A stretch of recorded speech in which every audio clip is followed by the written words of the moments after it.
Ji. Tell us something. Was your eviction unfair for you? Do you believe in that? I believe unfair था, only on the basis क्योंकि जो nomination उस दिन हुई थी वो प्योरली ऑन चीटिंग बेसिस हुई थी. आई एम श्योर सबने एपिसोड में देखा ही है कि वो टेलीफोन उठाना था जो अभिषेक ने उठाया. ईशा संचालक थी तो उसने कहा नहीं, अभिषेक के हाथ में फ़ोन नहीं था, समर्थ के हाथ में फ़ोन था. सो ऑन दोज ग्राउंड्स मैं बोलती हूँ अनफेयर था. अगर उस प्रक्रिया को बहुत फेयर तरीके से किया जाता और मेरा नाम आता, मुझे उसमें कोई प्रॉब्लम नहीं थी. बट बिकॉज अनफेयर तरीके से मुझे नॉमिनेट किया गया, सो डेफिनेटली अनफेयर है. आपके बाद नील तुरंत निकले.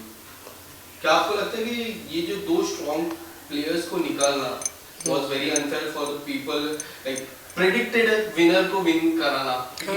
डेफिनेटली दो स्ट्रॉन्ग भी कह लो और क्योंकि दो सेंसिबल थे. अगर हम कहते हैं बिग बॉस इस टाइम डिफरेंट है, तो इस टाइम डिफरेंट सिर्फ नील और मैं थे इन द, जब तक मैं वहाँ थी उस मैं बात कर रही हूँ. बाकी तो सारे एक जैसे ही थे, लड़ते रहते थे, आर्ग्यू करते रहते थे, मैनिपुलेट कर रहे थे, एक दूसरे के सिर पे पैर रख के आगे बढ़ने की कोशिश कर रहे थे, जलील कर रहे थे, कुत्तापन कर रहे थे, जो ये चीज़ें नील और मैं नहीं कर रहे थे. तो फिर बिग बॉस डिफरेंट है बट सेम है. Okay, so how's your journey? Tell us something, the biggest learning thing that you have learned from this journey. I will not say I've learned something from Big Boss. हाँ, learn मैंने ये ज़रूर किया है. हमने ये अक्सर डायलॉग्स में बोला है या कहानियों में सुना है या किसी के साथ कुछ हादसा हुआ सुना है कि इंसान कितना कमीना हो सकता है. ये मैंने बिग बॉस में देखा कि कैसे एक इंसान दूसरे इंसान की वल्नरेबिलिटी को इस्तेमाल कर सकता है. जैसे ना एक टास्क आया था हमारा गिद्ध के आगे मांस डालो. ये मैंने ह्यूमन फॉर्म में बिग बॉस में देखा है. इट्स एंड मैं रो पड़ी थी. मेरे आंसू निकल गए थे कि यार कोई ऐसे कैसे कर सकता है यार, कोई अपने एकदम वल्नरेबल स्टेज में और दूसरे आके ऐसे कि हम तुझे नोचेंगे, जैसे वल्चर को एक मांस मिला है. सो ये सब मैंने सीखा नहीं पर देखा, सुना तो बहुत था in life, but I witness में मुझे नील ने पूछा भी था कि आप क्यों इतना इफेक्ट हो रही हैं, ये सब तो होता है. आई सेड हाँ, पर शायद आज ज़िंदगी में पहली बार देख रही हूँ तो इसीलिए मुझे बहुत बुरा लग रहा है. yes.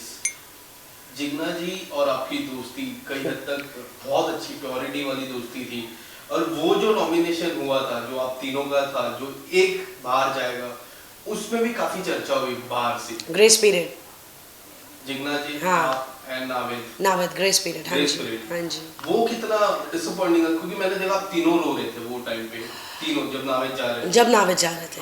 बिकॉज ऑनेस्टली नावेद ने बहुत एफर्ट डाला था फ्रॉम समवन जो एकदम अलग country, culture, values, language being the biggest barrier. क्योंकि जब तक नावेद को सिचुएशन समझाई नहीं जाएगी वो अपना ओपिनियन फॉर्म नहीं कर पाएगा. तो बट जिस दिन नावेद घुसा से जिस दिन नावेद ने एग्जिट ली, नावेद में बहुत कमेंडेबल एक चेंज था for the game, for better. जैसे मैंने उसे ये देखा था कि क्योंकि उसे कॉफ़ी चाहिए होती थी तो वो उसके लिए अपने लोगों को बना के भी रखा था उसने, कि यार मैं इनसे पंगा ना लूँ, चाहे वो कॉफ़ी के लिए ही क्यों ना हो. तो so I felt that Naved should have stayed definitely. Ayesha के आने के बाद मुनव्वर और मनारा की दोस्ती में काफी चेंजेस बदला हुआ है. हाल ही में जो हुआ सबने देखा. आप वो दोस्ती पे और हाल ही में जो हुआ इंसिडेंट, उस पे क्या कहना चाहोगे? आयशा के आने के बाद मुनव्वर और मनारा की दोस्ती में चेंजेस आए. वो बढ़ गए चेंजेस, पर चेंजेस पहले आ चुके थे, है ना. क्योंकि कई बार मुनव्वर को ये फीडबैक मिला गया था वीकेंड के बाहर पे दैट हट जाओ, आगे बढ़ो, मत करो ये, तुम अपने दोस्तों के लिए खड़े रहते हो, तुम्हारे दोस्त तुम्हारे लिए कहाँ खड़े रहते हैं.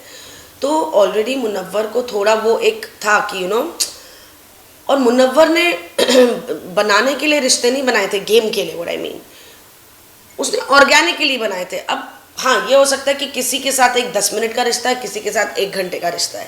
कहने का मतलब ये है कि मैं शायद इस इंसान के साथ 10 मिनट तक बात कर सकती हूँ, बट इसके साथ ना मैं घंटा भर भी बैठ के चर्चा में लगी रह सकती हूँ.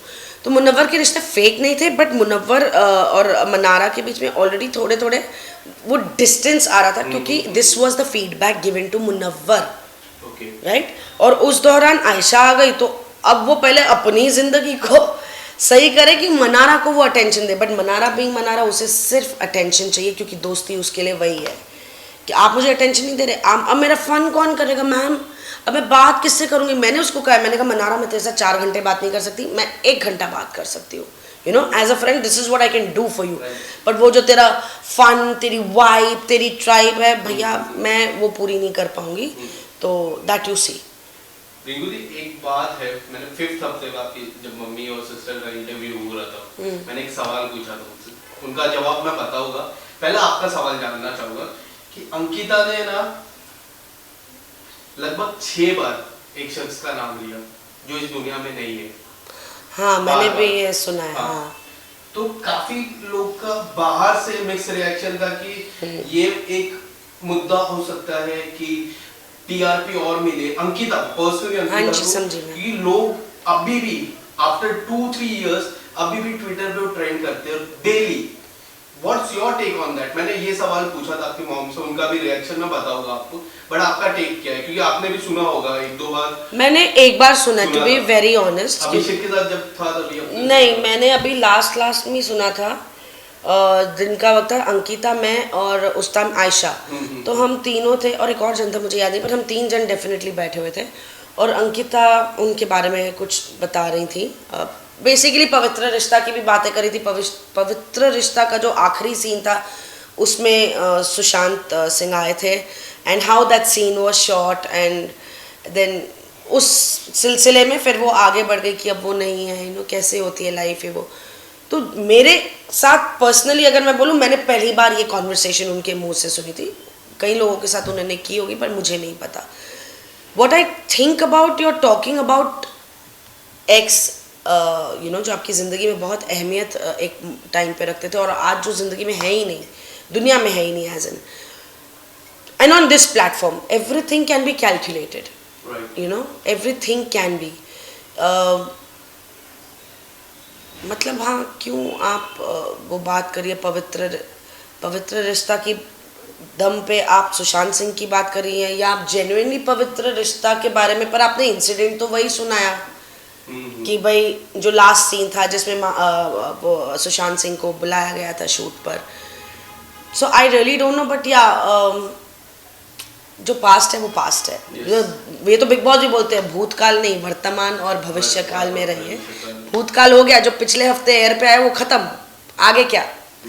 सो I don't know, yeah it can be hopefully not a calculative move, but then ये प्लेटफॉर्म जैसे यू नो पीआर, टीआरपी, अपने आप को आगे बढ़ाना, वोट्स, ये इतना प्लेटफॉर्म इन चीज़ों से है कि anything is possible. Quickly, I'll take 2 names and tell me who is more well prepared for this game, Munawar और अंकिता। किसने होमवर्क बहुत अच्छे से किया है? मुझे लगता है दोनों ने ही किया होगा अपने अपने तरीके से।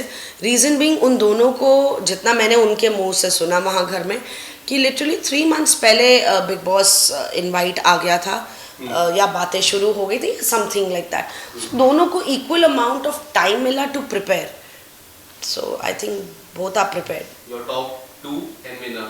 My top 2 is definitely these 2 names, Munawwar and Ankita, and my winner is Munawwar. Okay. Thank you so much, Rinku ji. Thank you so much. Thank you.